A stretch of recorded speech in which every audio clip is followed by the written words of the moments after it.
इधर तार के माध्यम से मूव करने लगे। ठीक है, तो जो यहाँ पे जिंक प्लस प्लस विलेन में आया इलेक्ट्रॉनों को छोड़ करके, ये यहाँ पे जो रिएक्शन हो रहा है, यहाँ पे रिएक्शन क्या हो रहा है, जिंक से इलेक्ट्रॉन निकाल करके इसके नीचे मिला है Zn प्लस प्लस। ठीक है, 2 इलेक्ट्रॉन अगर निकालेगा तो 2 प्लस चार्ज आता है, इसलिए Zn से अगर Zn प्लस प्लस बनता है तो 2 इलेक्ट्रॉन निकालेगा कुछ। इस इतने सेटअप में इतना ये रिएक्शन हो रहा है। इस वाले सेटअप में क्या होगा, इस वाले सेटअप में जो इलेक्ट्रॉन यहाँ पे जा रहा है, इसको रिसीव करने के लिए यहाँ पे जो कापर सल्फेट है, तो कापर प्लस प्लस जो है ये इस इलेक्ट्रॉन को एक्सेप्ट कर लेता है जाकर। ठीक है, तो यहाँ पे जो रिएक्शन होने वाला है वो होता है कापर प्लस प्लस यहाँ पे गया तो 2 इलेक्ट्रॉन एक्सेप्ट किया और किसमें चेंज हो गया, कापर प्लस प्लस 2 इलेक्ट्रॉन को न्यूट्रलाइज होकर के कापर में चेंज। ठीक है, तो अब यहाँ से इलेक्ट्रॉन चला और यहाँ पे पहुंचा। ठीक है, तो यहाँ पे जो इलेक्ट्रॉन चलेगी तो विद्युत धारा प्रवाहित होगी, और जब विद्युत धारा प्रवाहित होगी उसकी एक वोल्टता भी होगी। अब इन दोनों को जोड़ने के लिए जो ब्रिज शार्ट, इसको बोलते हैं ब्रिज शार्ट या लवर्ड शेप, हिंदी में लवर्ड शेप कहते हैं। इस लवर्ड शेप जो यहाँ बनाया गया है, इन दोनों को जोड़ने का, इन दोनों इलेक्ट्रोड को जोड़ने का काम करता है, और जोड़ करके यहाँ पे जो प्लस चार्ज की अधिकता है, जो प्लस चार्ज की अधिकता हो जा रही है जिंक की, इनको न्यूट्रलाइज करने का काम करता है। यहाँ Cl माइनस चार्ज होता है और यहाँ से निकल करके इलेक्ट्रॉन यहाँ पे आता है, और यहाँ पे आकर के प्लस चार्ज को न्यूट्रलाइज करके इलेक्ट्रॉन के मूवमेंट को इलेक्ट्रॉन का जो मूवमेंट है उसको बनाए रखता है। अगर बहुत ज्यादा चार्ज हो जाएगा यहाँ पे प्लस प्लस का, तो जो इलेक्ट्रॉनों का मूवमेंट यही आकर के रुक जाएगा, इसलिए सर्किट पूरा होगा। इलेक्ट्रॉनों का अगर सर्किट पूरा होगा तभी विद्युत धारा मिलेगी, अन्यथा नहीं मिलेगी। तो इलेक्ट्रॉन से यहाँ से चल करके यहाँ आया, फिर यहाँ से यहाँ आया, इस तरीके से ये इलेक्ट्रॉन मूवमेंट करते रहते और इलेक्ट्रिसिटी हमको मिलती रहती है। ठीक है, तो इस वाले जो टैंक है उसमें कौन सा रिएक्शन हो रहा है, Zn से Zn प्लस प्लस। ठीक है, और इस रिएक्शन का नाम हो जाएगा ऑक्सीडेशन रिएक्शन। क्यों ऑक्सीडेशन रिएक्शन हो रहा है, क्योंकि इलेक्ट्रॉन का निकलना हो रहा है और इसमें रिडक्शन हो रहा है। इसमें रिडक्शन इस वाले में और इसमें ऑक्सीडेशन हो रहा है, और इन दोनों को जोड़ देंगे तो क्या हो जाएगा, रिडॉक्स रिएक्शन। रिडॉक्स रिएक्शन तो क्या होगा, रिडॉक्स रिएक्शन में Zn कॉपर प्लस प्लस और 2 इलेक्ट्रॉन कैंसिल आउट हो जाएंगे, और Zn प्लस प्लस और कॉपर, ये हमारा वाला रिएक्शन हुआ। ठीक है, ये रिएक्शन कौन सा रिएक्शन होगा, रिडॉक्स रिएक्शन होगा।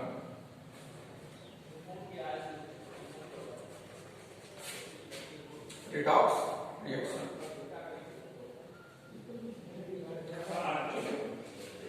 तो इस तरीके से किसी भी विद्युत रासायनिक सेल में ये रिएक्शन होते हैं। ठीक है, और इस रिएक्शन में यहाँ पे जो इलेक्ट्रोड है और यहाँ पे जो इलेक्ट्रोड है, इनका एक नाम भी दिया जाता है। ठीक है, इस इलेक्ट्रोड को हम लोग बोलते हैं एनोड और इसको बोलते हैं कैथोड। और एनोड पे आपका ऑक्सीडेशन की क्रिया हो रही है और कैथोड पे रिडक्शन की क्रिया होती है। ठीक, तो ये भी ध्यान देना जरूरी है कि एनोड पे क्या हो रहा है, कभी कभी एग्जाम में पूछा जाता है। तो विद्युत रासायनिक सेल में एनोड पे ऑक्सीडेशन की क्रिया होती है और विद्युत रासायनिक सेल में कैथोड पर रिडक्शन की क्रिया होती है। ठीक है, ऑक्सीडेशन की क्रिया और रिडक्शन की क्रिया। और जब विद्युत अपघटनीय सेल पढ़ते हैं तो उसमें थोड़ा सा ये उल्टा हो जाता है, इसलिए ये बार बार पूछता है। एनोड जो है उस पर ऑक्सीडेशन हो रहा है और कैथोड जो है उस पर रिडक्शन हो रहा है। ठीक है, अब जो ये रिडक्शन है यहाँ पे और जो ये ऑक्सीडेशन है, जो मिक्सअप होगा दोनों का रिएक्शन का अगर मिलाएंगे, कंप्लीट रिएक्शन करेंगे, वो रिएक्शन रेडॉक्स रिएक्शन। ठीक है, तो अगर इस सेटअप को या विद्युत रासायनिक सेल जो है इसका छोटा रूप अगर हम देखना चाहें तो इसका छोटा एक रूप भी हम लोग दिखा सकते हैं। कैसे दिखा सकते हैं? एक तरफ लिखेंगे एनोड, एक तरफ लिखेंगे एनोड और दूसरी तरफ लिखेंगे कैथोड,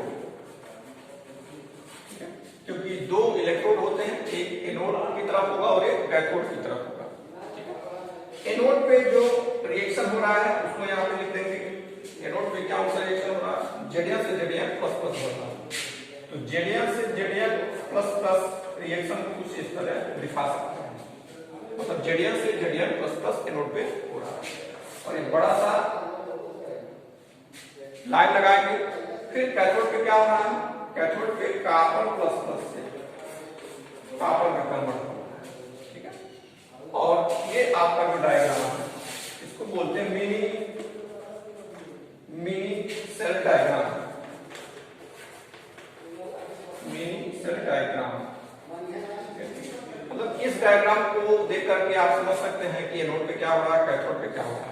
ठीक है, और जो सेल का डायग्राम है इतना बड़ा बनाने की आवश्यकता नहीं, छोटा ये सेल का डायग्राम इस तरीके से बना सकते हैं। इसको बोलते हैं short bridge, short bridge covered. तो ये रहा विद्युत रासायनिक सेल के बारे में। अब ये इसका एमएफ होगा, इसका एक वोल्टता होगी और उस वोल्टता को हम लोग निकालने का प्रयास करते हैं। तो इसको बना लीजिएगा, फिगर बहुत इंपॉर्टेंट ये रिएक्शन लिख लीजिएगा। ठीक है, और ये डायग्राम बना लीजिएगा। अब इसके बाद इसकी वोल्टता की हम बात करते हैं।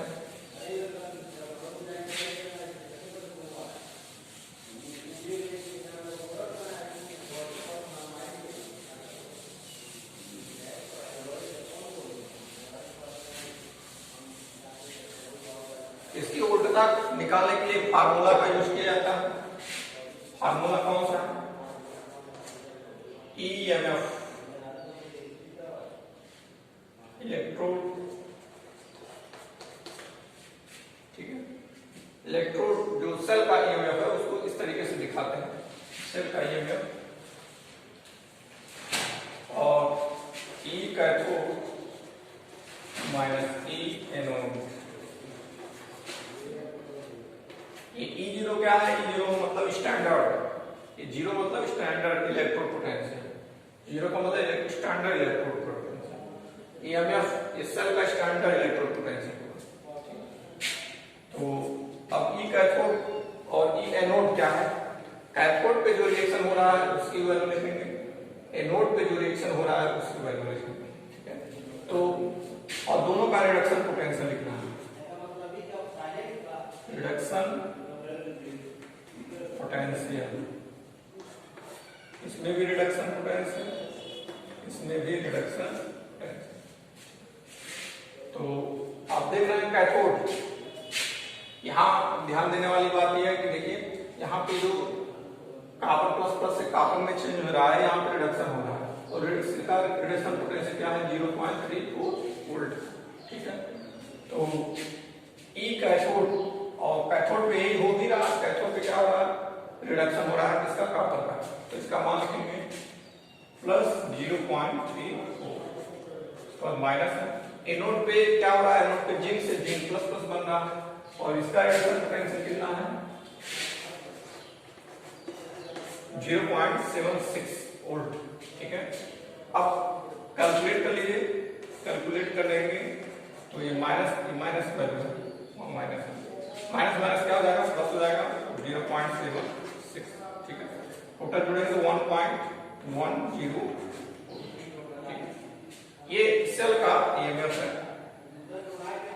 सेल का ईएमएफ होता है। ठीक है, चाहे ऐसे दर्शा भी सकते हैं, इसको ऐसे भी लिख सकते हैं। कितना है? 1.10 वोल्ट। जो सेल बना हुआ है हमारा उसकी वोल्टता कितनी है? 1.10 वोल्ट। ठीक है, तो इस तरीके से किसी भी सेल का ईएमएफ आप ज्ञात कर सकते हैं। ये फार्मूला है, इस फार्मूले के तहत ई कैथोड पे जो इसका रिडक्शन पोटेंशियल जो भी सेल में कॉपर का होगा तो कॉपर का लिखेंगे, जिंक का होगा तो जिंक का लिखेंगे। तो कैथोड पे कॉपर का हो रहा है इसलिए कॉपर का रिडक्शन पोटेंशियल, एनोड पे जिंक का हो रहा है इसलिए जिंक का रिडक्शन पोटेंशियल। कैलकुलेट कर लेंगे आपका ये में। तो इस वीडियो में आपने वैल्यू रसायनिक से तथा की गणना इसके बारे में पढ़ा, और नेक्स्ट वीडियो में आप नर्स इक्वेशन देखेंगे हम लोग। और तब तक के लिए थैंक यू वेरी मच।